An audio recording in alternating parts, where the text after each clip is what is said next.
ये कोई और है। एक अंधेरे कमरे में कैद प्रेम, दीवार पर लगे शीशे के आर पार, दूसरे कमरे में अपनी बीवी जैसी दिखने वाली लड़की, या शायद उसी की बीवी डिंपल को गैर मर्द के साथ देखकर हैरान था।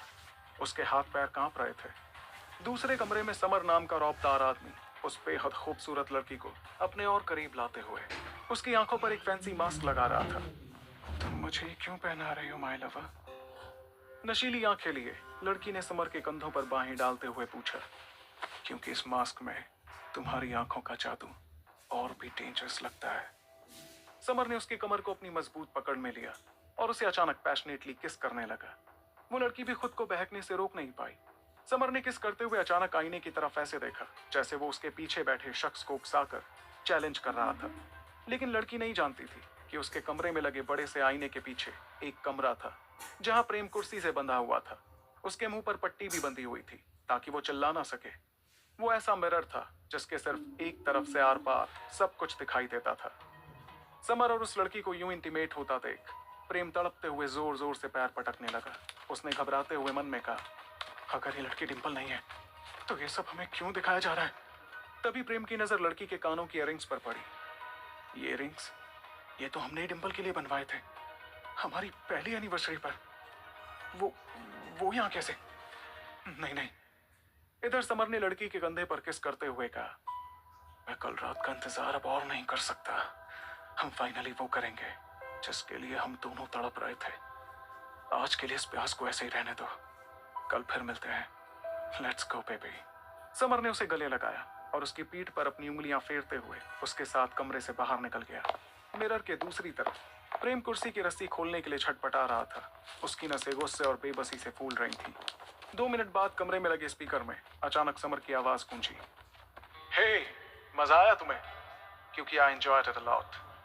अब वो तुम्हारी बीवी है तो इसमें मेरी क्या गलती? ना ना ना ना ना, मैं तुम्हारा कोई दुश्मन नहीं। ये करने में मुझे बस मजा आता है। क्या नाम है तुम्हारा? Prem. What a stupid name. ये दुनिया लव से नहीं लस्ट से चलती है।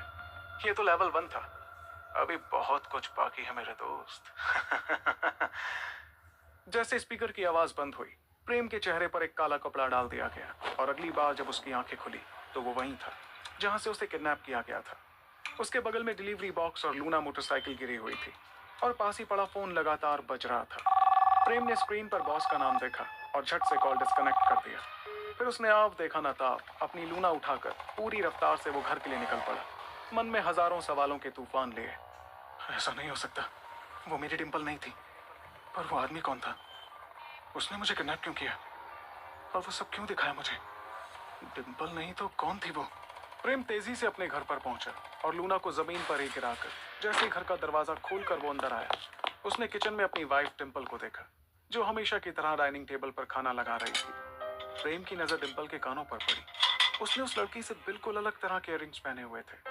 प्रेम को देखते ही डिंपल बड़े प्यार से मुस्कुराते हुए बोली, अरे तुम आ गए, बिल्कुल टाइम पर आए हो। जाओ फ्रेश हो जाओ जल्दी से।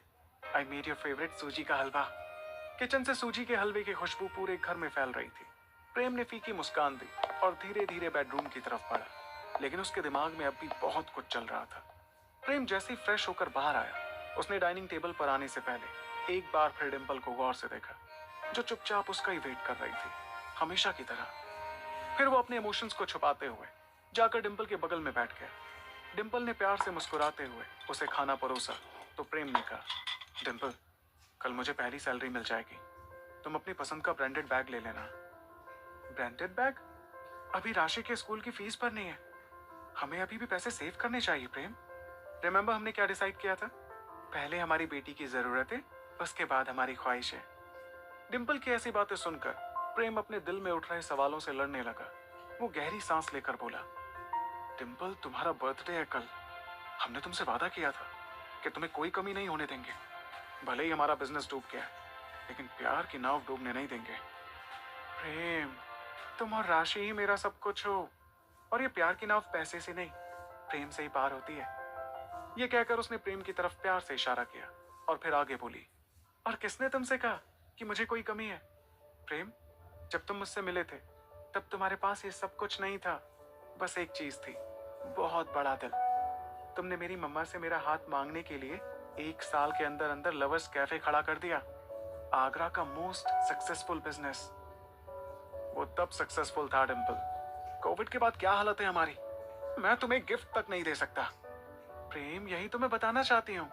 तुम ही कहते थे लवर्स कैफे मेरे लिए बिजनेस नहीं, हमारी मोहब्बत का वो ताजमहल है जो तुम हमेशा से अपनी मुमताज को देना चाहते थे, ताकि तुम्हारा प्यार भी हमेशा के लिए अमर हो जाए। तुमने मेरे लिए ये एक बार किया, ऐसा फिर कर सकते हो। करोगे ना? दोगे ना मुझे मेरा ताजमहल? ये सुनकर प्रेम की सभी पुरानी यादें ताजा हो गई थी। कॉलेज खत्म होने के बाद प्रेम की वो पहली नौकरी, पहली कमाई, पहला कॉर्पोरेट क्लाइंट और एयरपोर्ट के बाहर पहली नजर में डिम्पल से प्यार। डिम्पल को एक लिफ्ट देने से जो कहानी शुरू हुई वो दिल और जान देने तक जा पहुंची। प्रेम ने ठान लिया था कि डिम्पल ही बनेगी उसकी फिल्म की हीरोइन। फिर उनका प्यार ऐसे परवान चढ़ा कि पूरे आगरा में उन दोनों के प्यार की मिसालें दी जाती थी। एक तरफ शाहजहां मुमताज का ताजमहल, तो दूसरी तरफ लवर्स कैफे और प्रेम डिम्पल की जोड़ी चर्चे में रहती थी। इन्हीं पुरानी यादों में खोए हुए प्रेम और उसके दोनों कानों तक पहुंच रही मुस्कान देखकर डिम्पल ने उससे पूछा, प्रेम, प्रेम, किसी और के हाथ के सूजी का हलवा खाकर आए हो क्या? ऐसे ख्यालों में मुस्कुरा क्या रहे हो? डिम्पल की आवाज सुनते ही प्रेम अपनी 6 साल पुरानी यादों से बाहर आया। उसने नजर उठाकर डिम्पल की तरफ देखा, जिसकी आंखों में उसके लिए फिक्र साफ नजर आ रही थी। जी साला, इतना प्यार करने वाली है हमारी डिम्पल और हम उस पर शक करने जा रहे थे। हमारी डिम्पल तो हमारी सोलमेट है, हमसे कितना प्यार करती है। फिर प्रेम ने डिम्पल को अपनी ओर खींचकर कस के हक किया और एक्साइटेड होकर बोला, फिकर नॉट डिम्पल डार्लिंग, हम फिर से हमारी मुमताज यानी तुम्हारे लिए एक और ताजमहल खड़ा कर देंगे, क्योंकि इस काम में मजदूर और आशिक दोनों एक ही हैं जानी। ये सुनते ही डिम्पल की जोरों की हंसी छूट गई।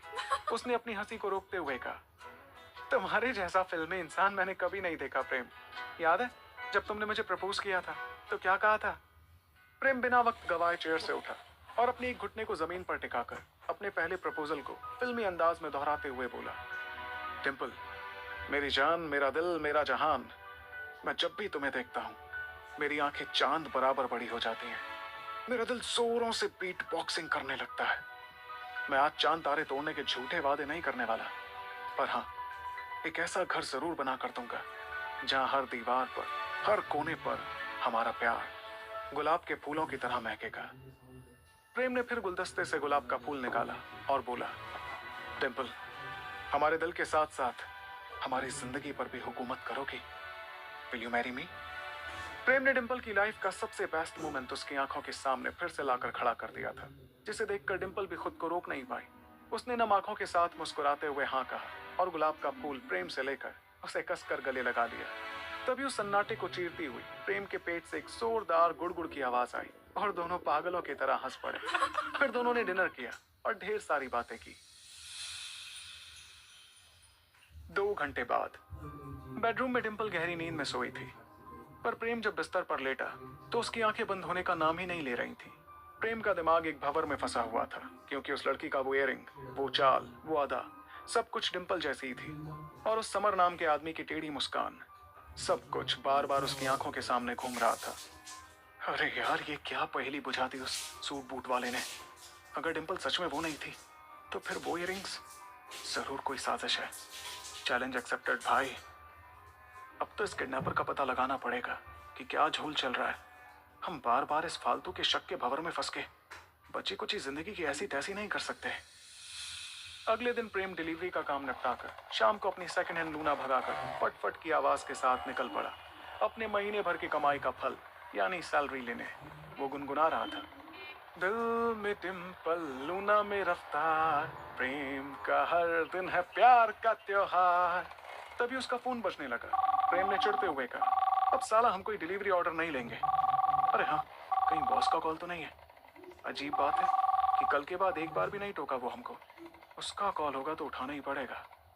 प्रेम ने लूना रोकी और स्क्रीन पर देखा तो मुरारी यानी उसके सबसे खास दोस्त, उसकी दूसरी जान का कॉल था। वो कॉल उठाया तो सामने से आवाज आई, क्या हुआ बे? हमारी फोटो पे माला वाला तो नहीं चढ़ा दिए? साला चंदू की टपरी पे तुम्हारी राह देखते देखते आंखें लटक गई हमारी। प्रेम ने झट से जवाब दिया, अरे भूल गए क्या मुरारी, आज तुम्हारी भाभी का बर्थडे है। उसी के इंतजाम के लिए बॉस का जेब ढीला करने जा रहे थे। आते हैं तुम्हारे पास। तुम ही तो डेकोरेशन करोगे बे। हाँ प्रेम साहब, हम तो तुम्हारे पर्सनल इवेंट ऑर्गेनाइजर है ना, जो फ्री में काम करवाए जा रहे हो। एक खंबा लेंगे बदले में, बता रहे हैं। फिर चाय की चुस्की लेते हुए मुरारी थोड़ा सीरियस होकर बोला, जल्दी आओ बे, अगले महीने हमारी शादी है। लेकिन शादी की शहनाई के बजाय टेंशन का ड्रम बज रहा है दिमाग में। वो मेरा पड़ोसी मेहता था ना, अरे वही मोटी तोंद वाला, उसकी बीवी ऊपर वाले शर्मा के साथ रातों रात सारा जेवर गहना उठा के भाग गई बे। साला मेहता आज बड़ा फसाद मचाया मोहल्ले में। साला आजकल की लड़की मोर्चा का कोई भरोसा ही नहीं है। छी। प्रेम ने हैरानी से पूछा, अबे तुम तो परसों ही बताए थे ना, वो बीवी के लिए जमीन बेचकर डायमंड का हार लाया था। और नहीं तो क्या, जमीन भी गई और जोरू भी। ये सुनकर प्रेम ने तुरंत कहा, ए मुरारी, बाकी लोगों का तो हम नहीं कह सकते, लेकिन हमारी डिम्पल अलग है। हम तो सड़क पर ही आ गए थे, लेकिन डिम्पल ने हमारा साथ नहीं छोड़ा। आज उसका बर्थडे है, हम कोई कसर नहीं छोड़ेंगे। तभी प्रेम को दूसरा फोन आ रहा था। स्क्रीन पर बॉस का नाम दिखाई दिया तो वो बोला, ए मुरारी, हम कॉल बैक करते हैं बे। बॉस का कॉल उठाते ही एक सख्त आवाज आई, सुन बे, एचएम ज्वेलरी स्टोर जाकर अर्जेंटली एक पार्सल लेकर होटल ऑबरॉय में कमरा नंबर 103 पर पहुंचा। खास क्लाइंट है मेरा, मैंने एचएम में कॉल कर दिया है, मेरे नाम का पार्सल रेडी है। और हाँ, 15 मिनट में पहुंचा देना, समझा? पर सर एचएम ज्वेलरी स्टोर तो यहाँ से 10 मिनट दूर है और होटल 15 मिनट में कैसे मैनेज होगा? इम्पॉसिबल है सर। तो इम्पॉसिबल को पॉसिबल कर समझा। कल मेरा 15 मिस्ड कॉल दिखाई नहीं दिया तुमको?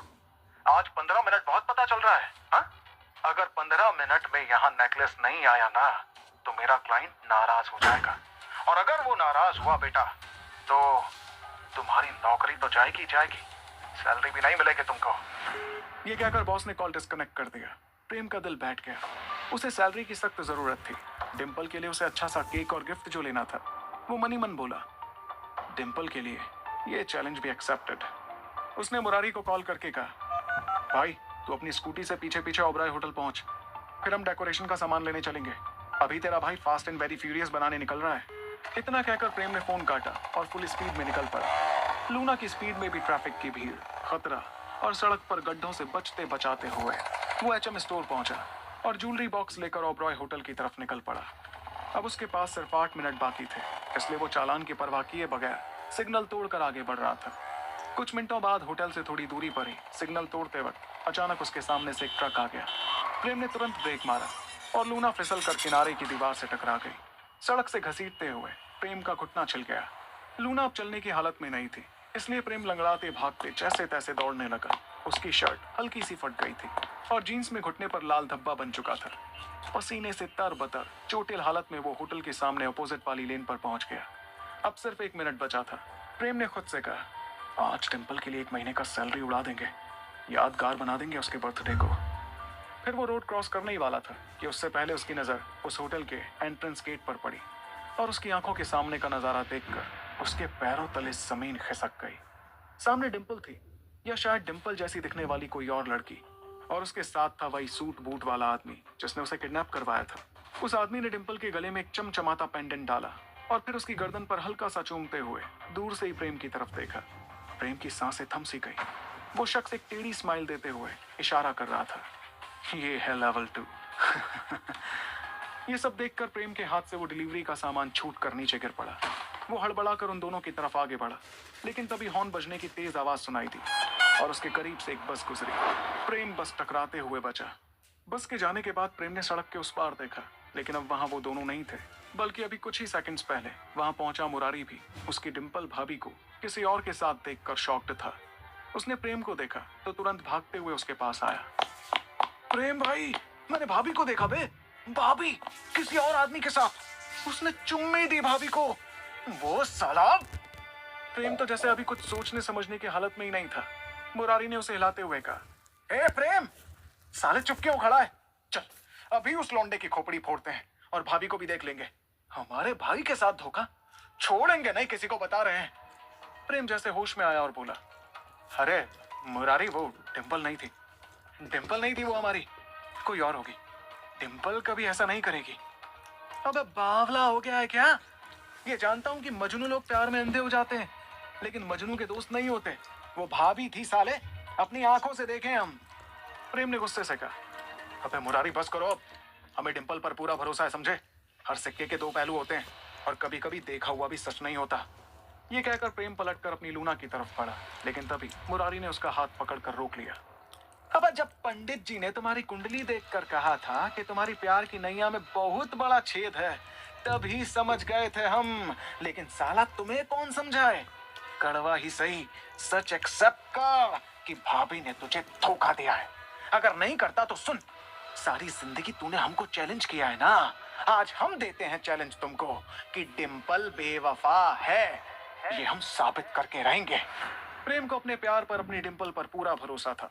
उसने तुरंत कहा, ठीक है मुरारी, हम भी साबित करके रहेंगे कि हमारी डिंपल बेवफा नहीं। अगर वो लड़की डिंपल होगी भी तो यहाँ आने की उसकी कोई मजबूरी रही होगी। उसने कुछ गलत नहीं किया होगा, हमें यकीन है। Challenge accepted. तो क्या प्रेम ये चैलेंज जीत पाएगा? क्या मुरारी का शक सही था? क्या वो लड़की डिंपल ही थी? प्रेम ने मुरारी का चैलेंज ऐसे एक्सेप्ट किया जैसे किसी पहलवान ने अखाड़े में कोई कुश्ती का चैलेंज एक्सेप्ट किया। वो जोश में गरजा, मुरारी, हमारा सबसे खास दोस्त होने के बाद भी जो तूने भाभी पर इल्जाम लगाया ना, सुन ले, हमारा पहला प्यार ताजमहल से भी ज्यादा मजबूत है। फिर वो थोड़ा भावुक होकर बोला, हमारी डिंपल बेवफा हो ही नहीं सकती, वो वन मैन वुमन है। मुरारी ने उसके सर पर तपली मारते हुए कहा, मोहल्ले का मेहता भी कल तक यही बोलता था। देख लिया उसका हश्र? हमारी आंखें एक्सरे मशीन है। हम उड़ते पंछी की चाल देख के बता देते हैं कि कितनी देर पहले खाया है उसने, समझे ना?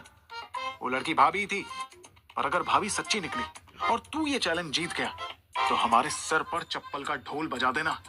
ये सुनकर प्रेम पूरे कॉन्फिडेंस के साथ बोला, बिल्कुल बेटा, तुम शक के पंछी फड़फड़ाओ, हम हमारी चप्पल तैयार रखते हैं। ढोल नहीं, पूरा ऑर्केस्ट्रा बजेगा तुम्हारे सर पर। मुरारी ने स्कूटी चालू करते हुए कहा, हाँ ठीक है, वो तो देख ही लेंगे।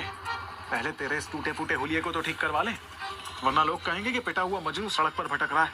चल क्लिनिक चलते हैं। मुरारी प्रेम को क्लिनिक ले गए, जहां उसके घुटने की चोट का ट्रीटमेंट होने के बाद दोनों चंदू की टपरी पर आ गए। शाम पूरी तरह से ढल चुकी थी। तब मुरारी ने एक नंबर पर कॉल किया और थोड़ी देर उससे बात करने के बाद प्रेम से बोला, देख प्रेम, हमारे पास एक बंदा है, बग्गा जासूस, हर तरह का काम करने में माहिर है, पूरी उल्टी खोपड़ी है साला। उसे मिलने बुलाया है। तेरे प्यार का टाइटैनिक डूबा या बचा, ये केस अब वही सॉल्व करेगा। कुछ देर बाद मुरारी ने एक आदमी की तरफ इशारा करते हुए कहा, लो बग्गा आ गया। प्रेम ने देखा तो एक आदमी काला सूट, काला चश्मा और काली हैट पहने उन्हीं की तरफ बढ़ रहा था। प्रेम धीरे से फुसफुसाया, ये जासूस है या इंसान के भेष में कोयले की खदान से निकला कुआ? साला देर शाम को काला चश्मा पहनकर क्या ढूंढ रहा है? चांद की चमक। उसकी बात सुनकर मुरारी की हंसी छूट गई, लेकिन फिर वो गला साफ करते हुए बोला, अबे इसके हुलिये पर मत जा, ये आगरा का पर्सनल शायलो कोम है। बग्गा के आते मुरारी ने प्रेम को इंट्रोड्यूस करवाया, बग्गा, ये हमारा जिगरी यार प्रेम पुजारी। अब हमारा मतलब प्रेम त्रिपाठी, नाम तो सुने होंगे। बग्गा एक्साइटेड होकर प्रेम से गले मिलने लगा। अरे ये है क्या मजनू भाई, आपकी लव स्टोरी तो लीजेंड है, क्या किस्से सुने हैं आपकी आशिकी के बाबा। मुरारी बोलता है कि आशिक हो तो साला प्रेम जैसा। थोड़ा हमको भी टिप्स विप्स देना भाई, अपन को भी सॉलिड लड़की के प्यार में गोते लगाने का है। बग्गा का ओवर एक्साइटमेंट देखकर प्रेम बोला, हाँ क्यों नहीं। जब हमारा लवर्स कैफे था ना, तो वहां हम फ्री में प्यार की कोचिंग देते थे, पर पहले इस शक्की कीड़े से मेरे प्यार को बचा लो, फिर टिप्स लेना। ये सुनकर मुरारी धीरे से बोला, इससे क्या टिप्स लोगे बे? इसकी लव स्टोरी का टाइटैनिक पहले ही आइसबर्ग से टकरा चुका है। का मतलब? बग्गा मुरारी की बात ठीक से नहीं सुन पाया, लेकिन प्रेम ने सुन लिया था और वो कुछ कहने ही वाला था कि मुरारी ने सीधा मुद्दे पर आते हुए कहा, बग्गा, हमें भाभी, मेरा मतलब प्रेम की बीवी डिंपल के बारे में जानना है। कहाँ जाती है, किससे मिलती है, तुम पता लगा लोगे ना? ये सुनकर बग्गा ने अपना चश्मा उतार कर फूंकते हुए पूछा, है? एक मिनट, आपकी बीवी का अफेयर है? अबे साला, मजनू भाई, जिसके प्यार के किस्से दोस्ती यारी शहर में मशहूर है, उसी का कट गया साला।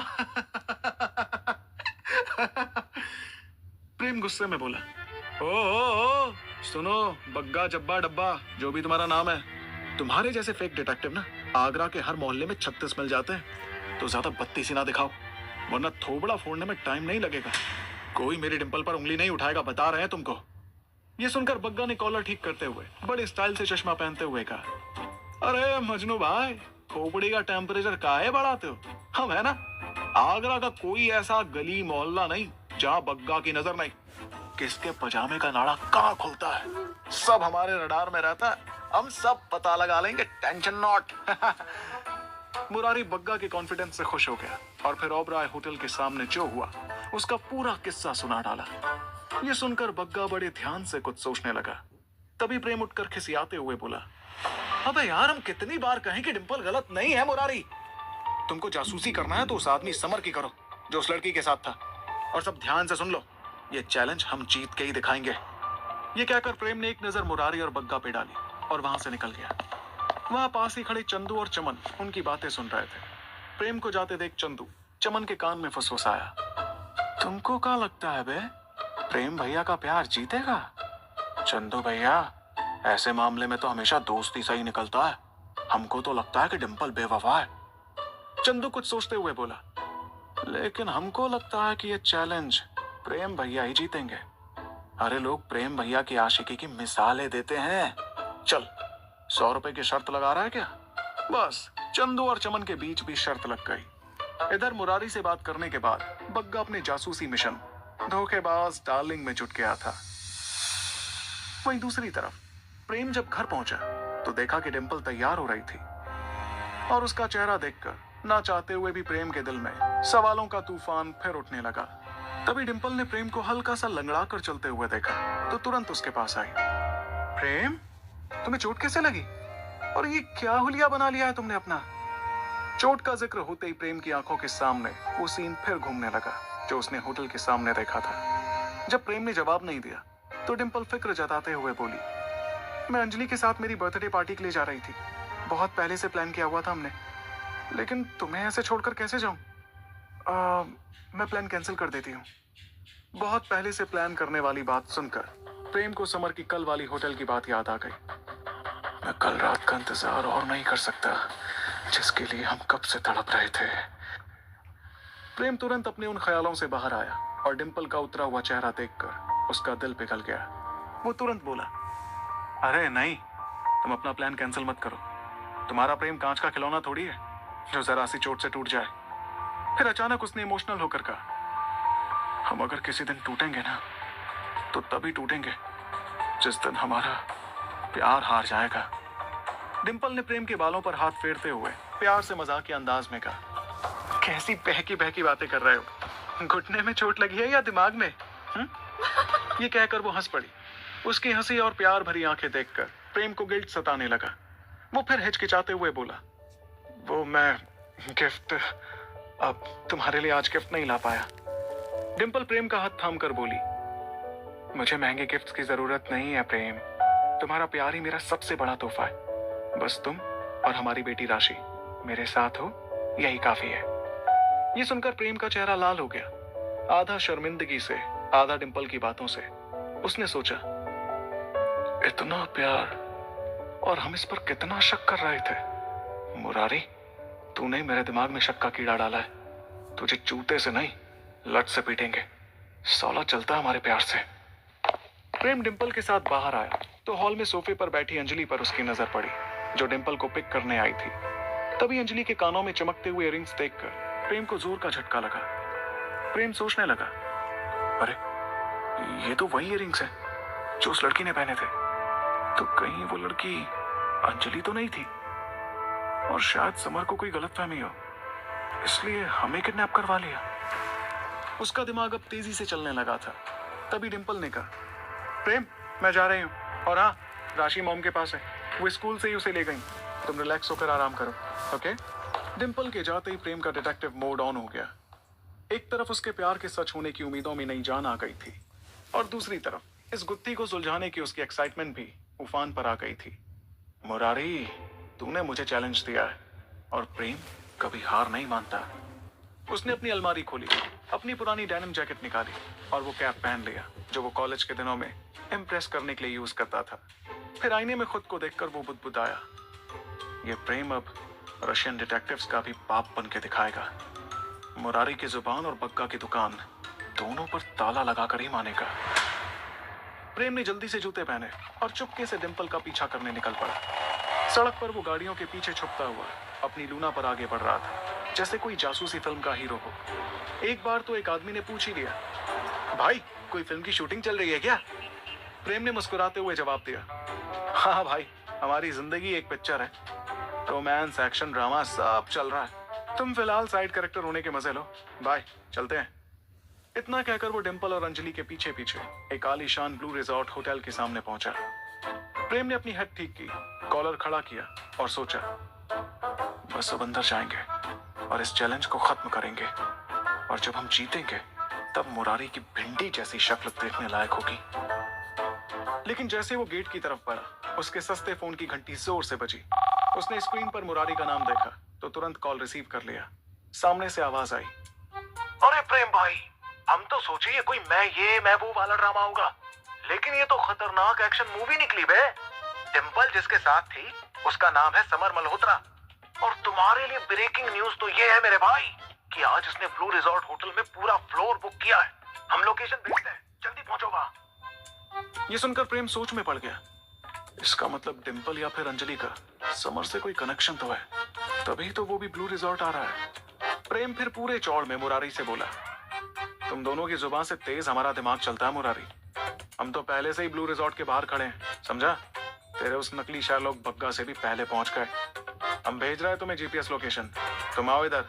कॉल डिस्कनेक्ट करके प्रेम ने मुरारी को लोकेशन भेज दिया और बाहर ही उनका इंतजार करने लगा।